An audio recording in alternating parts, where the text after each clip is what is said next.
안녕하세요. 오늘 이 시간에는 동아고 1학년 1학기 기말고사 분석 자료랑 2학기 때 이제 어떻게 잘 대비를 해서 우리 좋은 성적을 맞을 수 있을지 그런 것들을 한번 말씀을 드리려고 하는 수학과 담당하고 있는 김용석이라고 합니다. 안녕하세요. 동아고를 이제 보면 어쨌든 시험 문제의 난이도가 여기 좀 특이한 것 같아요. 어떤 특이점이 있냐면 저희 선생님들이 볼 때는 이렇게 시험 문제가 이렇게 많이 이렇게 난이도가 높다 이런 느낌은 안 들어요, 체감적으로. 그런데 이제 학생들은 시험을 보고 나면 항상 이렇게 조금 쉽게 점수가 나오지 않는 그런 학교에 아주 중요한 특징이 있어요. 이 학교 선생님들이 조금 많이 좀 신경도 문제를 많이 쓰시기도 하는 그런 경향이 있어서 한번 잘 보시면 제가 한번 잘 분석을 해드리고, 중요한 포커스는 잘 분석을 한 다음에 2학기에 나오는 내용들을 어떻게 잘 준비하느냐. 그래서 고득점을 잘 맞을 수 있도록 저희가 준비를 하는 게 필요할 것 같아요. 이 시간이 많이 도움이 됐으면 좋을 것 같습니다. 네, 지금 시작하겠습니다. 자, 이제 문제 분포를 한번 볼게요. 자, 1학기 기말고사를 제가 분석을 해드릴 건데, 자, 문제 분석은, 단원별로 보면, 1학기 기말고사라, 자, 요번에는 이제 뭐 시험 범위가 이렇게 1학기 중간고사에는 많은 범위가 출제된 게 아니었습니다. 보통은 이제 여러 가지 방정식까지는 다 나갔었는데, 요번에는 여러 가지 방정식, 부등식, 점과 좌표, 직선의 방정식, 원의 방정식, 도형의 도형의 이동. 그래서 이렇게 해서 문항이 주로 분포가 됐어요. 이제 특이한 건 여러 가지 방정식 문제가 한 문항밖에 안 나왔어요. 부등식 문제가 2문항. 또 특이한 거는 이제 직선의 방식에서 5문항이 나와서 많이 어려운 문제는 아니었고, 그렇게 출제가 됐었고, 역시 이제 원의 방정식 4문제, 그 다음에 도형의 이동 문제가 3문항이 출제가 됐었습니다. 객관식, 주관식으로 해서 서술형이었던, 여기 좀 이따 한번 더 다시 말씀을 드리겠습니다. 난이도를 한번 보세요. 이제 보시면은 이제 상중하로 제가 구별을 해버렸는데, 문제 보니까 어때요? 상문제가 이렇게 많지는 않죠. 2문항, 그 다음에 1문항, 서술형에서 1문항 정도 출제가 됐다고 볼 수 있고요. 자, 중난이도가 좀 많고요. 하난이도도 한 4문제 정도 이렇게 출제가 됐던 것 같아요. 자, 난이도 분포는 이렇게 보시면 되고, 그 다음에 기말고사 이제 총평을 한번 해보겠습니다. 기말고사 총평에서 보면은 총 18문항이 시험에 출제가 됐고, 그 다음에 객관식 문제가 13문항, 서술형이 5문항이 출제가 됐어요. 동아고가 이 코로나 시즌이 아닐 때에는 문항 수는 변함이 없었는데 이제 서술형 문제, 논술형 문제에서 항상 한 문제당 10점에서 15점 사이의 문제를 냈어요. 객관식 문제가 상대적으로 배점은 좀 낮고, 그렇게 출제가 되다 보니까 서술형 문제를 잘 준비를 하지 않으면 굉장히 힘들었던 학교 중에 하나거든요, 특징이. 근데 이쪽으로 넘어오면서 코로나 시즌 돼서 작년부터는요, 이 서술형 문항도 한 6점, 7점, 8점 이 정도 난이도로 보통 일반고처럼 내고, 그리고 객관식 문항을 보면 점수가 배점이요 상당히 높아졌어요. 높아졌다는 소리는 문항수가 적어졌기 때문에 각 문항의 배점이 상대적으로 어때요? 높죠? 높으니까 좀만 실수를 해버리면 점수가 많이 추락을 하게 된다는 거죠. 그런 차이점이 있어요. 그래서 작년에 비해서는 난이도는 좀 이렇게 어렵지 않게 출제가 됐습니다, 사실. 작년에는 보면은 어떤 거였냐면 코로나 시즌에 첫 번째 중간고사를 아주 늦게 봤죠. 시험 문제 되게 쉬웠어요. 그래서 막 100점짜리가 30명이 넘어서 1등 컷이 없었습니다. 기말고사 당연히 어렵게 내겠죠. 진짜 어려웠어요. 그래서 문제가 되게 어려워서 저도 사실은 올해 준비해주면서 중간고사가 그렇게 많이 어렵진 않았어서 기말고사 시험 범위가 기말고사 좀 어려울 줄 알았는데, 그게 상대적으로 작년에 비해서는 많이 좀 쉬워졌죠. 작년에는 100점 맞고 80점대 초반 맞은 학생이 1등급이 나왔거든요.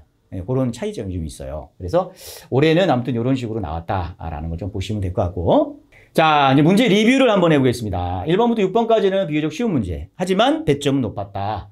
그리고 자, 7번 문항을 보면은 부정방정식이 사실은 교육과정은 아니에요. 그런데도 학교에서 시험 문제는 많이 좀 출제를 합니다. 그래서 부정방정식을 통해서 사학행 넓이 구하는 과정이니까 이런 과정에서 내신 준비를 철저히 준비했으면 충분히 잘 풀 수 있는 그런 내용들이었고요. 자, 10번 문제가 연립부등식 문제인데 어쨌든 부등식 자체라서 조금만 생각을 잘못하면 실수하기가 되게 좋아요. 이것도 학생들이 많이 좀 틀렸던 그런 내용이고, 특이한 겁니다. 네, 우리 동아고에서 좀 특이한 게 12번 문제인데 2020년 3월 2학년 모의고사를 전국 정답률이 64%짜리를 출제를 했어요. 이게 제가 말씀드리는 게 뭐냐면, 이 문제가 사실은 제일 이제, 객관식 문제 중에서 맨 마지막에 두 번째 문제였는데, 원래는 이제 동아고가, 모의고사를 아주 뭐 즐겨내시는 학교는 아닙니다. 그런데, 그리고 모의고사를 내더라도 좀 과거의 문제들을 많이 내셨는데, 올해 특이하게 2020년 3월달 모의고사로 출제를 하셨어요. 그래서 지금 제가 말씀드리는 건, 이제 이 문제가 사실은, 원래 출제는, 모의고사 문제에서는, 이게 뭐였죠? 빈칸 넣기 시험 문제였어요. 그러니까 이런 과정을 통해서 이거를, 과정을 구하는 과정입니다. 빈칸에 알맞는 걸 써 넣으세요. 라는 것들을 다 생략하고, 문제를 직접, 이렇게 좀 변형을 하셔서 숫자를 좀 바꾸셔서 출제를 했어요.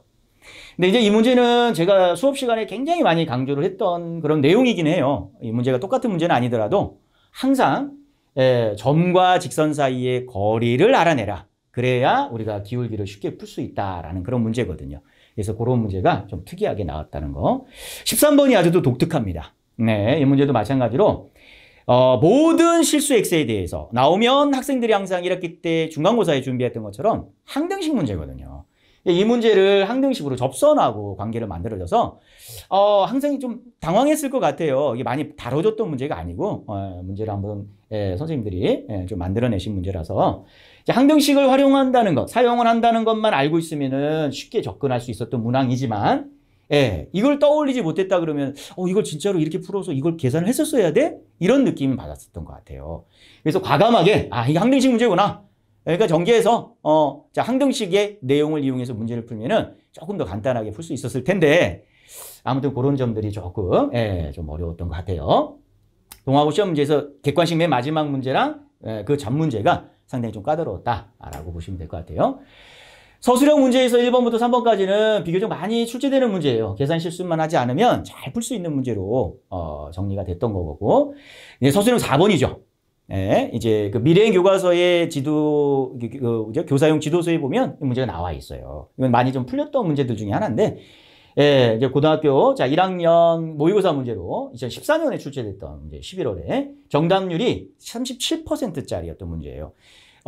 이제 요때 요 트렌드가 이제 나오기 시작하면서 학교에서도 많이 이 모의고사를 응용하면서 변형해서 많이 출제를 했거든요. 근데 이제 이 문제에서 가장 중요한 포커스는, 이제 이 대칭이동하고 평행이동하고 같이 이제 이게 연관시켜서 하는 문제인데, 점을 이동시키면 안 되고 도형 자체를 통째로 평행이동과 대칭이동을 시켜서 이 문제의 조건에 맞게끔 정답을 유출해내는 서술형 문제로 출제가 됐거든요. 문제가 좀 쉽지는 않아요. 이게 잘 이렇게 연습을 많이 했었어야 되는 문제인데 그런 지점들이 있어서 이거를 정확하게 대칭이동과 평행이동의 순서를 정확하게 잘 해결하지 않으면 이 문제는 오답이 많을 수밖에 없는 문제예요. 그래서 이 문제를 잘 풀 수 있게 되는 것 같고, 서술형 5번도 독특합니다. 어려운 문제는 아니에요. 이 동아고 문제가 이게 뭐 서술형, 이게 뭐 증명하는 문제가 많이 나오진 않는데 독특하게 이 문제를 증명하면서 빈칸 넣기로 이렇게 해서 문제를 만들어내서 이게 이제 앞쪽에서 조금 이제 그 객관식의 맨 마지막에서 그 다음에 그 전 문제까지 당황했던 친구들은 이 문제를 풀기가 시간이 없으니까 그러니까 당황했을 것 같아요. 그래서 조금 더 제대로 답을 못 썼을 확률이 좀 높을 것 같아요. 자, 문제 리뷰를 한번 해봤는데 가장 중요한 거는 이제 2학기 준비죠. 1학기는 지나갔으니까. 이렇게 분석을 잘하는 이유가 뭘까요? 분석을 잘 해놓고 2학기 때는 이제 어떻게 대비를 해야 되느냐. 그래서 좋은 점수를 맞을 수 있게끔 분석을 해드릴 거니까 한번 잘 보시면 내신 대비 전략입니다. 자, 이제 내신 시험 범위 2번 남았죠. 1학기, 이제 2학기 중간고사. 뭐 수하라고 보통은 얘기하지만 수학 내용에서 본다면 집합, 그 다음에 명제, 그 다음에 함수 쪽의 시험 범위로 출제가 될 거고요.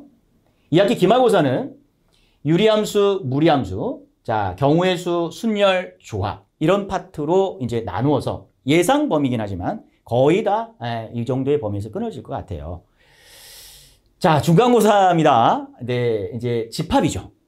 이제 1학기 때 과정에 공부했던 내용하고는 좀 달라요. 이게 뭐냐면은 1학기 때는 주로 이제 대수 쪽이나 기하 쪽의 문제들이라서 계산을 하거나 어떤 그런 것들로 이게 문제를 풀어내는, 그래서 이런 패턴이 있으면 이걸로 바로바로 이제 계산을 해서 문제를 풀고 공식을 활용해서 문제를 풀고 이런 건데, 이제 2학기 중간고사부터는 이제 좀 약간 다르죠. 이제 예상 범위로 본다면 집합이에요. 이 집합은 내용에 대해서 정확하게 새로운 이제 예전부터 이제 교육과정이 바뀌면서 중학교 때 사실은 집합을 좀 배웠었습니다. 하지만 교육과정이 바뀌면서 다 처음으로 이제 집합이라는 것들을 고등학교 때 배우게 되죠.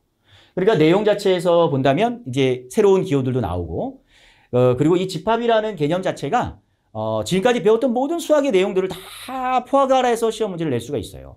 그렇기 때문에 내용을 정확하게 알고 기호 표시라든지 그런 것들을 잘 이해를 하고 문제를 접근하고 해석하지 않으면 문제 풀기가 또 쉽지 않고, 그 다음 단원이 명제예요. 말장난하는 데죠.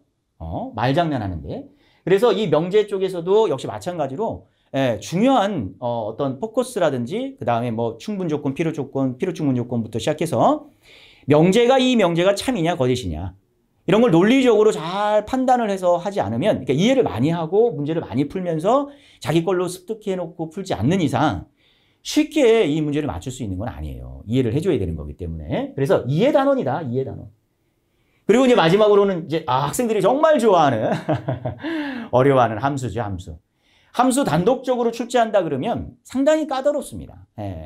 왜냐하면 이제 기본 원리부터 시작해서 정확하게 머릿속에 넣어줘야 될 개념을 파악을 하는 것도 필요하고, 거기에서 이제 이 함수 쪽에서 이제 여러 가지 이제 또 집합과도 연결돼 있는 거, 그리고 뭐 1대1 함수, 1대1 대응부터 시작해서 이 함수의 그런 증가하느냐 감소하느냐 기타 등등의 여러 가지 뭐 최대와 최소부터 시작해서 함수의 기본적인 그런 것들을 잘 알고 있어야, 그리고 함수 관계식부터 시작해서 여러 가지를 알고 있어야 문제 풀 수 있는 것들이 많이 출제가 될 거거든요. 그러니까 아무튼 뭐 쉽게 출제가 되는 것은 아니에요. 그러니까 이 파트를 잘 준비를 하는 게 필요하고, 다시 한번 이해를 되게 많이 하는 게 중요하다. 문제도 많이 풀어야 되지만 이해를 많이 하는 게 가장 중요한 단원의 중간고사입니다. 중간고사를 잘 봐야 되겠죠. 왜요? 기말고사죠. 또 만만치 않습니다. 그나마 유리함수, 무리함수는 특징 있는 함수예요. 이 함수는 포괄적인 개념의 함수를 물어보는 거랑, 여기는 어때요? 유리함수, 무리함수. 특징이 있죠. 유리함수에서는 뭐 한 5가지 정확하게 머릿속에 개념 집어넣으면 되고, 무리함수는 딱 한 가지 시작하는 점만 잘 알아내면 되는 거라서 요때 출제되는 것들은 그다지 이렇게 어려운 건 아닐 텐데, 이제 경우의 수죠. 손가락 발가락 갖고 다 세야 됩니다. 실수 없이. 그래서 경우의 수 파트가 좀 까다로워요. 그나마 좀 나은 게 이제 순열하고 조합이죠. 경우의 수 중에서 특징적으로 순열이라든지 조합을 활용하면 그나마 조금 더 경우의 수를 세는 방법이 좀 더 편할 테니까, 그런 개념이라서 이 경우의 수 파트 이런 것들이 맘 놓고 선생님들이 어렵게 내면은 사실 수험생들이, 우리 학생들이 접하기가 되게 힘듭니다. 직접 세죠. 시간이 많이 걸려요. 그런 것들 때문에 상당히 부족하니까 이게 단원이 이래 단원이에요. 그래서 전략적으로 중간고사를 잘 봐놔야 된다.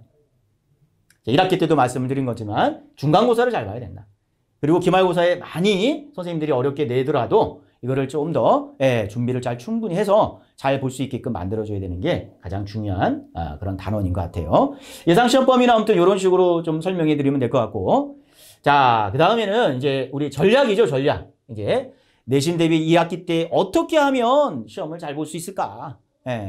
물론 이제 뭐 제가 이렇게 써놓은 게 뭐 보편적인 내용입니다. 네, 자 봅시다. 일단 여름방학 때 충분히 선행을 했을 테니까 여름방학 때 공부한 책으로 못해도 3번 반복하자. 이거 선생님 그 3번 반복을 그 많은 그 문제집을 어떻게 다 풉니까? 언제 다 합니까? 제발 부탁이에요. 3번 반복한다는 게 처음부터 끝까지 처음부터 3번 다 풀라는 게 아닙니다. 네? 중요한 포인트. 네. 본인이 틀렸던 문제 위주로 자기가 잘 안 되는 개념을 단원부터, 그 단원부터 해서 공부를 갖다가 잘 분석해서 몇 번씩 우리가 틀렸던 문제를 3번 정도 반복하면 충분히 잘 해결할 수 있다고 저는 생각을 해요. 두 번째로는 이제 제가 내신 기출 문제로 되어 있는 내신 대비 교재를 쓰는데, 기출 문제가 어떻게 나왔느냐? 문제집에서 나왔던 문제 똑같이 내느냐? 똑같이 안 내시겠죠? 변형해서 내겠죠? 그래서 내신 기출로는 어떤 형태로 학교에서 시험 문제들을 어떤 학교에서 어떻게 출제를 하는지를 잘 판단하는 게 되게 필요하다고 생각 들어요. 그래서 내신 기출 문제로 실력 다지기 한다는 게 가장 중요하고, 자, 우리 동아고는 포커스 다시 한번 아까도 말씀드렸죠. 2020년도 재작년 시험 문제가 나왔다. 작년 문제가 시험에 나왔다. 그래서 모의고사를 통해서 최근 모의고사까지 예, 이제 통해서 실력을 좀 더 업그레이드하는 게 가장 중요한 포커스다. 밑줄 쫙 꺼놓으시고요. 모의고사 문제를 한 번씩 다시 한번 정리해 보는 게 필요하다. 네 번째는 수없이 강조하는 건데 틀린 문제, 오답 정리 잘하자. 많은 문제를 풀어서 해결할 수 있는 게 아니에요. 그러니까 될 수 있으면 틀린 문제를 틀리지 않도록, 그래서 반드시 자기가 틀린 문제를 오답을 통해서, 제가 지금 요새도 계속 하고 있는 게 뭐냐면 학생들이 틀린 문제를 다시 클리닉지로 본인이 틀린 문제만 다시 뽑아서 다시 풀리게 만들어요. 자, 그 다음에 내신 대비 때 공부한 책으로 다시 복습 프린트를 줘요. 그래서 틀려서 어떤 포인트에서 점수가 안 나와. 다시 재시험. 또 재시험. 이런 식으로 해서 계속 반복해서 문제 푸는 게 가장 중요하다. 틀린 문제 오답 가장 중요합니다. 핵심 포인트. 네. 그리고 아까도 말씀드렸듯이 우리 동아고가 모의고사 출제 계속 많이 합니다. 모의고사 많은 문제는 아니지만 꼭 여러분들 꼭 정리 한번 해볼 필요가 있어요. 다섯 번째로, 자, 여러분들 가장 중요한 건 시뮬레이션을 체크하는 거. 항상 예를 들어 보면 뭐라 그래요? 시간이 부족했어요. 에? 가장 중요한 거, 자, 시험 시간을 잘 재고 시간 안에 문제풀이를 잘 할 수 있게끔 실전 연습하는 거. 답안지 작성. 제가 이제 요새도 테스트 보는 거는 실전 대비할 때는요, 항상 학교 시험지들로 채점을 하고, 여기 출제를 하고, 그 다음에는 항상 답안지를 쓰게 만들어요. 왜? 답안지에다가 적고, 마킹하는 시간, 그리고 자, 서술형에다가 문자 써주는 것들부터 시작해서 계속해서 그 시간 안에 마무리를 하는 거, 연습을 잘 해줘야 돼요. 우리 친구 중에 하나도 시험 굉장히 잘 본 친구 하나 있는데, 나중에 결과 보니까 답안지에다 체킹 잘못했어. 이런 것들. 이런 문제들이 많아서, 여러분들 꼭 연습을 계속 하는 게 필요하다. 50분 재고 반드시 5분 안에 다 끝내고 마킹하는 것까지 잘 처리를 하는 게 가장 필요하다. 네, 여기까지 제가 설명을 한번 해드렸는데, 중요한 건 여러분들 이번 시간에 제가 이렇게 말씀을 드린 게 앞으로 이제 우리가 시험을 보고 2학기 대비를 전략적으로 잘 준비를 하는 게 필요한 것 같아서 시간을 내서 말씀을 드렸는데, 많은 좀 도움이 됐으면 좋을 것 같고요. 어쨌든 중요한 포커스는 우리 동아고 포커스, 새롭게 요새 새로운 모의고사 문제들, 최근에 경향에 있는 모의고사를 출제하니까 걔를 반드시 한 번씩은 꼭 풀어봐야 고득점 받을 수 있고요. 1등급에 도달할 수 있는 가장 중요한 키라고 저는 생각합니다. 그리고 실수하지 않게 틀린 문제 오답 정리 잘하는 거. 네, 오늘 여기까지 설명을 드리겠습니다. 네, 아무튼 말씀 드려주셔서 감사하고, 최선을 다해서 열심히 해서 꼭 1등급 맞는 성적을 반드시 올리는 기회가 됐으면 좋을 것 같아요. 파이팅! 네, 여기서 마무리하겠습니다. 감사합니다.